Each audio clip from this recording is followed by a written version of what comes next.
अनिला थांगासिनो दं नोंथांमोना गोसो दंब्ला लोगो हमहैनो हागोन आं गासैखौबो लोगो मोनहैगोन होननानै आसा खालामबाय अब्ला ओंखारबाय दिनै नैबे ब्लु गारिजों नैबे पाइलट एक्सपार्टखा सानसुमा बे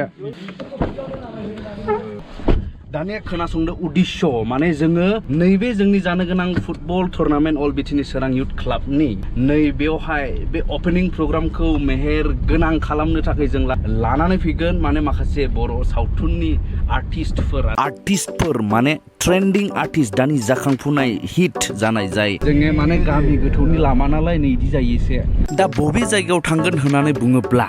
जों थांगासिनो दं क'क्राझार डिस्ट्रिक्टनि सेरफांगुरि हाग्रामा ब्रिजजों थाङाब्लाथ' जेरावबो सौहैखाया जाहैबाय जोङो हाइवे बिसमुरि नै बैनो जाहैबाय नै सरलपारा थांग्राया सरलपारा मैदेर ओंखारग्रा ड्राइभारा आरो खेबसे सोलायबावबाय नै एसे जालायबाय ड्राइभारा माने बे आसलसिनलाय एसे सेंग्रा बे हिनजाव लायाखै दाबो बेल' ना हिनजाव गैयाबो जों गासैबो अल मालिबिथा टीम जों हिनजावखौसो लाहौबाय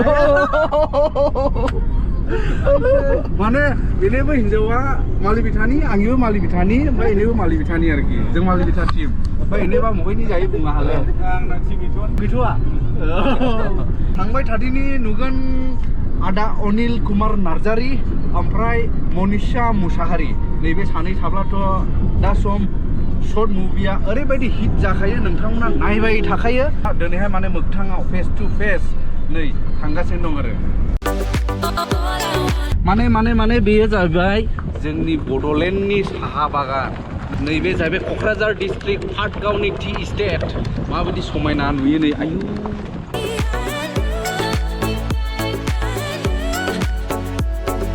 फाइनालि दिस इज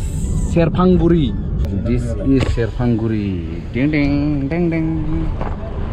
नों नुखाबाय दा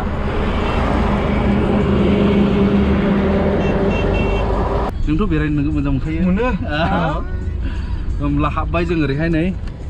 मा बेलाय ओइस माबा माबि दंलाबायो गामियाव हाबफेनाखैमोन आं सेरफांगुरिनिफ्राय ओरै बबेबा गामियाव लांनायसै नै जोंखौहाय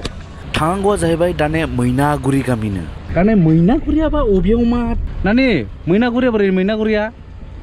मैनागुरि बेजों थाङोनो बेजों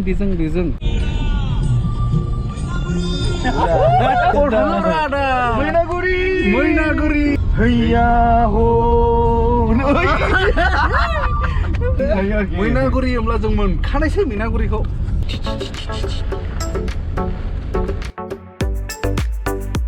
ओंखारथ'बाय माने मोनखाबाय जायगाखौनो दा जोंबो नेनांगौ बेयावनो जोंखौ पिकआप खालामफैसिगोन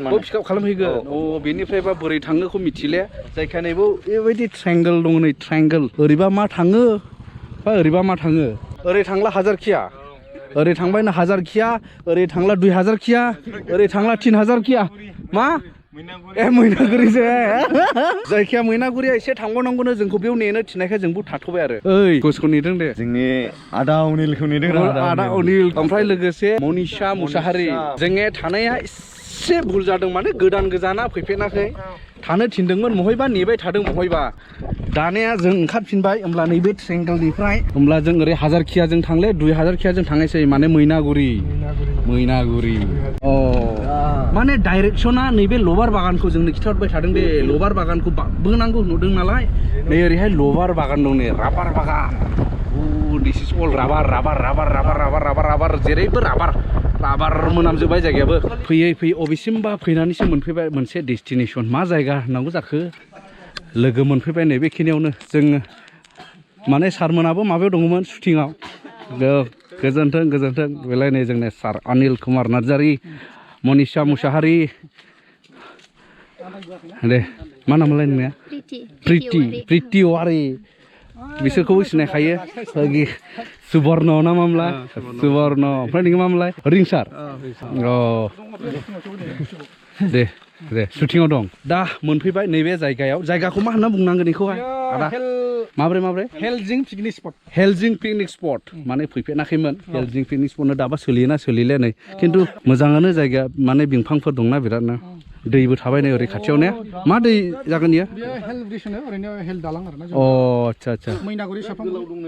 औ नैबे जोंनि मिटिं पइन्टमोन माने जों लोगो हमलायबाय दानिया थांसिगोन मा मारि होनदोंमोनलाय बिनानाव सियालमारि सियाल नायनायसै सियालमारि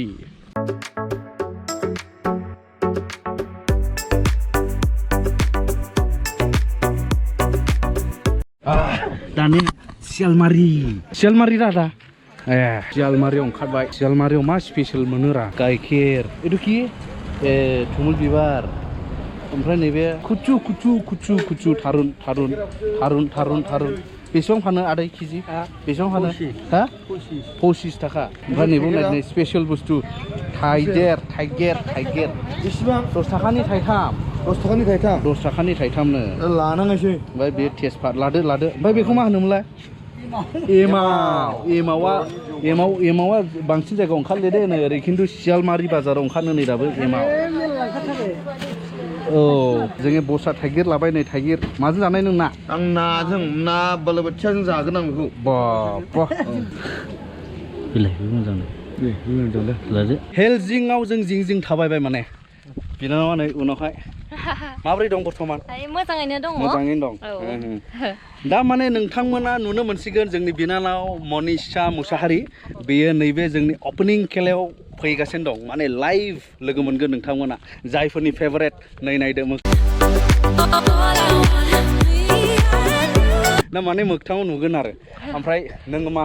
नोंनि फेन्स नोंनि माबाफोरखौ रायजो राजाफोरखौ मा बुंहरनो सानो बे दिनखालि बे दिनखालिथ' नोंथांमोनखौ गासैखौबो लोगो हमहैनो गोसो नोंथांमोना जुदि बयबो फैनानै बे बेटिनि इउथ चिरां क्लाब ना दादा बेयावहाय खेला मेट्च अपेनिं जानो नागिरदों बेयाव फुटबल मेट्च बेयावहाय नै दादा मोना आंखौ जे इनभाइट खालामदों बेयाव आं सौहैसिगोनानो फाइनाल जाबाय नोंथांमोना गासैखौबो फैगोन होननानै आं आसा खालामबाय लैहोर फैनानै जे खेलाखौहाय सापर्ट खालामफैगोन आं आसा खालामबाय आरो नोंथांमोनखौ आं गासैखौबो लोगो मोनहैगोन होननानै आसा खालामबाय थेंक इउ बेजों लोगोसे बिनानावा पारफर्म खालायगोन माने माखासे मोसानायखौबो नोंथांमोना नुनो मोनगोन आरो बेजों लोगोसे दंबावखायो आदा अनिल कुमार नार्जारी नोंथांमोननि सुंद' सावथुन मुलुगनि सुंद' सावथुननि दानि हिट दाथ' फुल मुभियावबो ओंखारबाय दा बे बिथांमोनखौ नोंथांमोना लाइभ माने मोगथाङाव लोगो मोनगोन मोगथाङाव ओमफ्राय नैबेनो जाबाय नै हेलजिं ना मा होनोमोनलाय बिनानाव हेल ब्रिज बे दै पिकनिक स्पट बेबो माने नैबे जाहैबाय हेल दै ओमफ्राय नैबे जाहैबाय हेलनि दालां बेखायनो बियो जाहैबाय हेल ब्रिज दैज्लाङावथ' बिराद देरोनो ओमफ्राय बियो जाहैबाय मोनसे पिकनिक स्पट फ्राय माने निउ इयारावसो जायोना निउ इयाराव सिजन टाइम जाबाय बेयाव पिकनिक स्पट माने बोथोरावल' माने निउ इयारनि समावल' बेयाव पिकनिक जानाय जायोना आरो माने जायगाथ' सोरगिदिं दङ नै एरिया दङ दंफांबारि बेवहाय बेरायफैनो हागोन गोसोब्ला बेयो क'क्राझार डिस्ट्रिक्ट सेरफांगुरिनि साहा गामि हिसाबैब्ला बेयो मैनागुरि गोग्लैबाय गामि हिसाबैब्ला बियो मैनागुरिनि सियालमारि एरिया दा नै लोगो हमदो आदाखौ माने बिराद सिम्पोलथार बेस्रा मोगथाङावबो ना बिराद सिम्पोल ओमफ्राय माबाफ्रावथ' गोबां रोखोमनि एनि टाइप अफ रल खालामनो हाग्रा एक्टिं खालामनो हाग्रा नैबे आदा अनिल नार्जारिया हो बेनि सुंद' बाय'ग्राफिखौहाय नोंथांमोननो होग्रोनि दे माने आदानि नामाखौथ' नोंथांमोना मिथिखाबाय बेनिफ्राय गामिया आदानिया जोंना गामिया जाहैबाय नामाथ' अनिल कुमार नार्जारी गामिया जाहैबाय जोंना कचुगाव ओनसोल गोलैयो जुरिसडिक्सन मैनागुरि होनना बुङो आरो मैनागुरिनि आन्दाराव आरो गोबां फिसा गामि दं जोंना दुमरुगुरि आरो बे आरो ओमफ्राय आदाया मा मावनाया मा मावो ओरैनोथ' आङो आदा खावनिया लेखा फरायनानै थादलाबायनाय आच्छा ओमफ्राय मावनाया लोगोफोरजों एफा एनै बेखौ बुंला आं माने बे ओरैनो जायाफ्रा मा गोदाव सोराव स्किम मावलाबायनाय गोदाव सोराव आच्छा बेफोर जेबो नङा आरोना ओमफ्राय दा प्रफेसनेल नङामोन नैबे सिनेमा गानिया खिन्थु बोरैबा रायजोफ्रा अनसायनानै दा बेखौ साबसिन मोनना दं आरोना राइट बे आरो गोबां अनसायनाय मोनदों अनसायनाय मोननाय माने मा पाब्लिकखौ गोजोन होनो हादों बेनिखायनो अनसायनाय मोनदों ना रायजो राजाफोरखौ दा गावसोर गोजोनना गोजाखै खिन्थु दिनैसिम रेसपन्सखौ मोनदों बे आरो दा नैबे आदाखौहाय नोंथांमोना स्क्रिनावल' नुबाय थायोना दा मोगथाङाव लोगो हमनो गोसोब्ला नैबे जोंनि अल बिटिनि चिरां युथ क्लाबनि जि जानो गोनां फुटबल टुर्नामेन्ट नैबेयाव नैबे आदाखौ लोगो मोनगोन लाइभ बेनि लेक्चार होनाय माखासे रायलायनाय मोगथाङाव सेल्फि लानो नामा लानो एसे मोननो हागौ खिन्थु बांद्राय जेव जेव खालामनो मोननाय नङा सेल्फि लानो बिदि आरोना आदा बेनिफ्राय दा रायजो राजाफोरखौ दा मा बुंनो सानो दे मा खालायनो रायजो राजाफ्रा 11 तारिख चिरां बिटिनि बिथांमोननि बिटिनि चिरां क्लाब बेयाव अनिला थांगासिनो दं नोंथांमोना गोसो दंब्ला लोगो हमहैनो हागोन आङो थांगासिनो दं 11 तारिख ना 11 थांगासिनो दं नोंथांखौ लोगो हमगोन नोंथांमोननि बे फुटबल मेट्च नङा बेखौ नोंथांमोनजों बाहागो लायनानै आंनि मेगनजोंनो बे फुटबलखौ आंबो नायगोन नोंथांमोनाबो आंजों लोगोसे बयबो फैदो आरो नैबे बिथांमोननि जे अर्गेनाइजारफोर बिथांमोनखौबो नोंथांमोना अननानै सापर्ट होफैदो लोगोसे जोंनि जे आर्टिस्ट माखासे थांगोन बिथांमोनखौ नोंथांमोना नायफैदो अनिला माबायदि बाथ्रा बुङो बेखौ नोंथांमोनाबो एसे नायफैदो आंबो बारा रोङा खिन्थु नोंथांमोना गाज्रि मोननाय नङा जा गोसोआव फैगोन बेखौनो बुंलाबायगोन आंबो सासे जाम्बा मानसि जाहैबाय ओंखायनो बारा खोथाखौ बुंनो रोङा ना एक्चुअलि जाम्बा नङा माबाया क्वालिफिकेसना माबायदि आदा क्वालिफिकेसनखौथ' आंना माने MA BEd ओमफ्राय आङो PhD पेन्डिं आं PhDखौ खालामजोबनो हायाखै मथा मथि थामसिनबा दाबो जायो खिन्थु आं खालामजोबनो हायाखै बे आरो खोनाबाय MA BEd सिम्पोल नङा अब्लाबो माबोरै सिम्पोलै थानानै ओरैबायदि रियेलिटि एक्टिंखौहाय लाबोगासिनो दं रियेलिस्टिक एक्टिं लाबोगासिनो दङ ना नैबेबायदि आरो मानसिनाव बेमोन जाहैबाय मानसिनाव लेभेल होननाय बुस्थुआ थानाङा मानसिनाव टेम्पार होननाय जिनिस थायो टेम्पारा मोननै रोखोमनि गुड टेम्पार एन्ड बड टेम्पार बे जिनिसखौ मानसिफ्रा लानाङा लेभेल होननाय जिनिसखौ लानाङा रोंदों होननानै जोङो गावखौनो फिसा रोंनायखौनो बिराद लेभेल सोरबा फैयोब्ला आदा बा बाजै आगैफोर बेजोंनो सोमोन्दो गैयाब्ला बे मानसिखौ मालाबाबो मानसिफ्रा मोजां मोना बेनिखायनो जों मानसि हिसाबै सिम्पोल लिभिं हाइ थिंकिं होनना बुंनाय जायखौ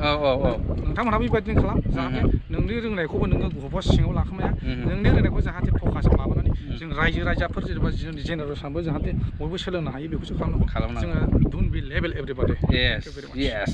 अब्ला सिम्पोल लिभिं हाइ थिंकिं आदा अनिल नार्जारिखौ नोंथांमोना नुनो मोनसिगोन डेटखौ गोसोआव लादो 11 सेप्टेम्बर राइट 2टायावहाय थिकेना हाखु दाखु दाननानै जायगायाव सौहैनानै थाहैखादो होमब्ला बेखिनियावनो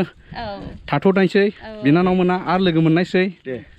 आदा अनिल ओमफ्राय माखासेफ्रा नै बेस्थ' बिनानाव थादो दे लोगो मोनगोन ब्र लोगो मोनगोन एक्टर गोजालै बे गारिनिया नै एक्टर दे थादो दे लोगो मोनगोन